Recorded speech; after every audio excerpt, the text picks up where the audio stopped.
So thank you for the hospitality. It is great to be with you guys. It is great to be with pioneers, because that's what everyone in this room is doing. Commercial space is a new frontier. Space, as we famously know, is the final frontier, but commercial space, using commercial capital to access space, to explore space, to leverage our abilities, that is an even newer frontier. And it is one where the men and women in this room are at the bleeding edge. So I thank you for your vision and your commitment to the country. You know, I'm reminded a few months ago I went to see the movie Hidden Figures. I suspect many, if not most of you, have probably seen the movie. If you haven't, go see the movie. It's a wonderful, wonderful movie. But I brought both my daughters. My daughters are 6 and 8. And it is the terrific story of 3 African-American female mathematicians at NASA in the 1960s, and their path-breaking work that helped John Glenn orbit the Earth. And you know, it was very interesting for several reasons. One, bringing your girls to it. It was actually the first non-animated movie they'd seen. So everything else was cartoons. This was actual real actors, and they'd never seen segregation. And in the movie, the facilities there are segregated. And in fact, one of the mathematicians is gone for a half hour every day, and her boss yells one day, "Where do you go for a half hour every afternoon?" And the only restroom she was allowed to use was a colored restroom a half mile away, and she was pulling off her shoes and running a half mile to go use the restroom and come back. And there's a great scene in the movie where her boss pulls out a sledgehammer and knocks down the sign that says colored restrooms, says they're all integrated now. And so it was after the movie, I probably spent 30, 40 minutes with my girls. They're saying, why would anyone do that? I don't understand. And it was a good discussion about our nation's troubled history in that regard. But another aspect that was particularly meaningful is that in addition to bringing both my girls, I brought my mom. Now, my mom is 82, and she graduated from Rice in 1956. Go Rice. 98, though. Well, when she went, it was the Rice Institute. And she became a computer programmer. And one of the very first projects she did was working for the Smithsonian, helping calculate the orbits of Sputnik. Now, the movie Hidden Figures begins with them helping calculate the orbits of Sputnik.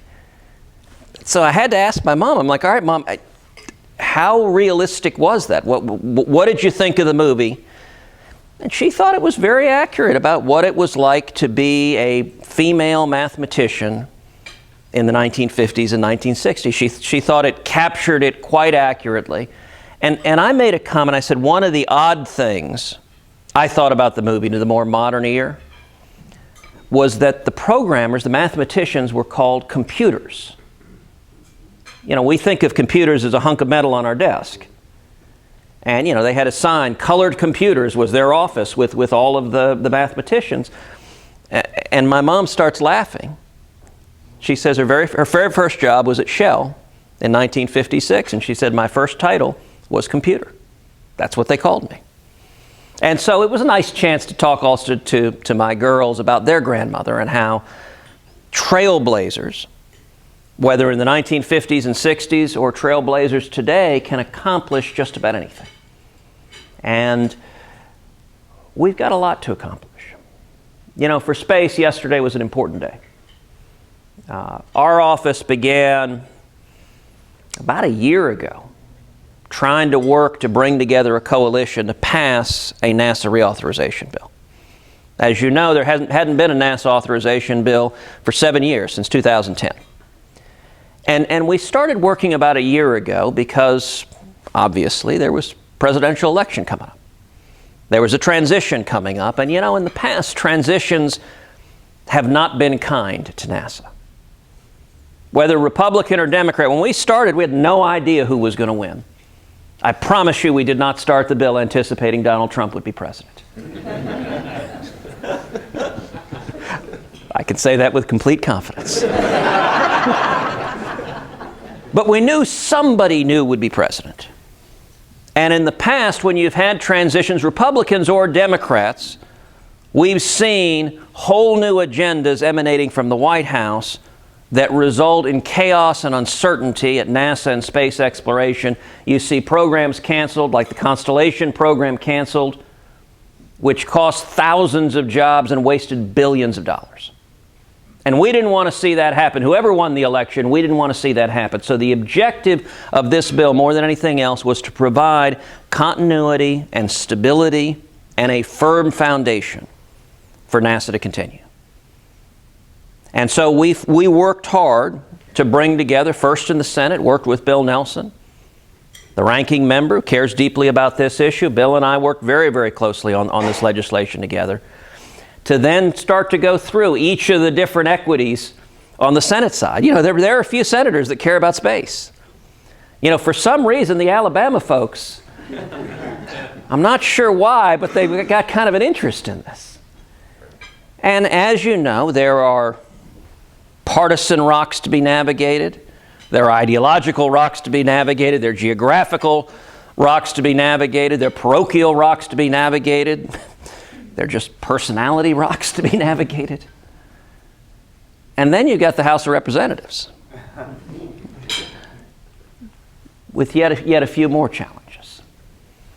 So at the end of last year, we spent a lot of time negotiating the deal, coming out of the election, negotiating the deal. We had everything cleared and lined up in the Senate.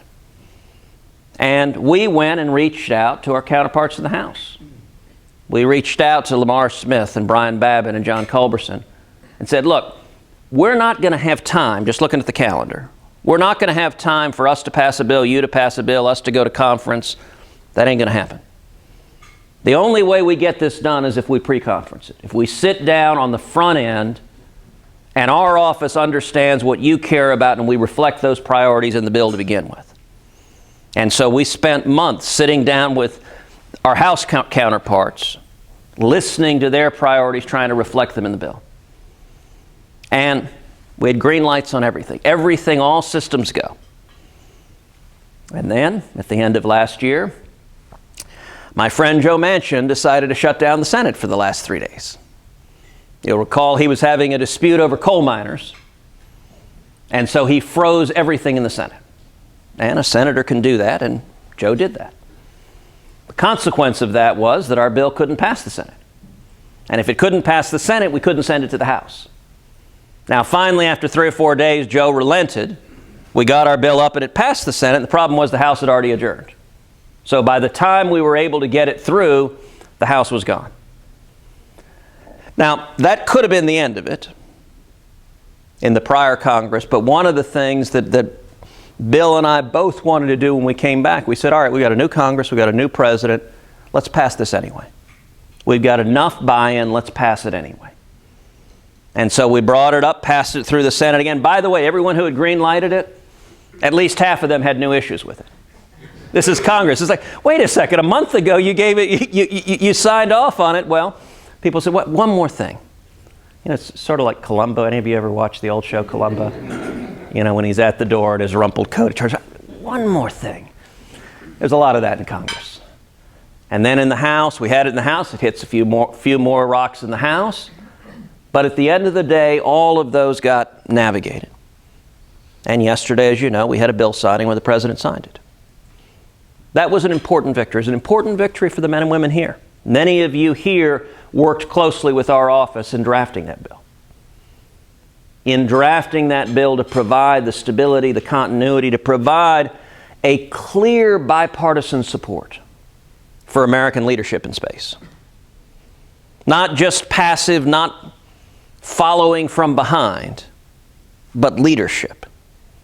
Clear and aggressive bipartisan support for the mission to Mars. A big, bold, beautiful vision, as the president might say.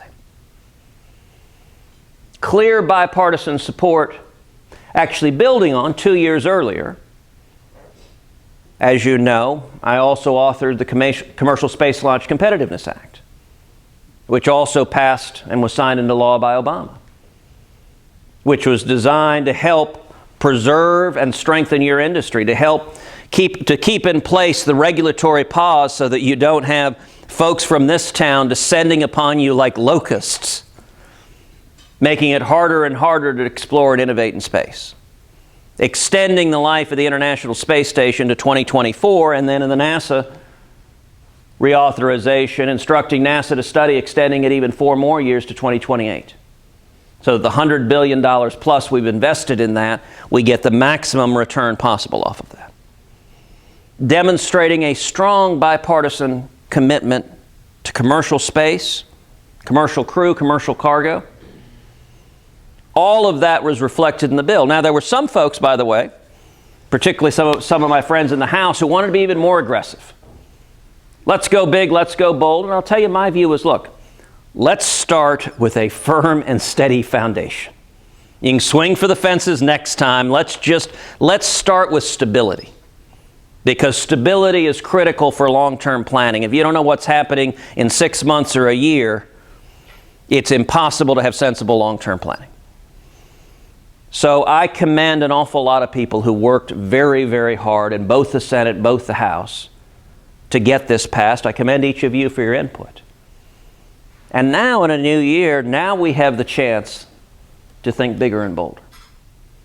In this coming Congress, I hope to take up another commercial space launch piece of legislation and a longer-term NASA authorization bill. This is designed to be a transitional authorization as we get a new administration in place. We're going to have, hopefully soon, a new NASA administrator. When that happens, I look forward to working closely with the administration to laying out a long-term authorization for NASA, long-term goals, long-term structures. And that is an area on both of those, the new commercial space legislation and the new NASA authorization, both of those will continue to need and want your input, your guidance, your wisdom and expertise. From my perspective, I want to see the commercial space sector flourishing with robust competition, with innovation, and with NASA as an active and invested partner. And I think the potentials are endless. And with that, why don't I open it up to a few questions?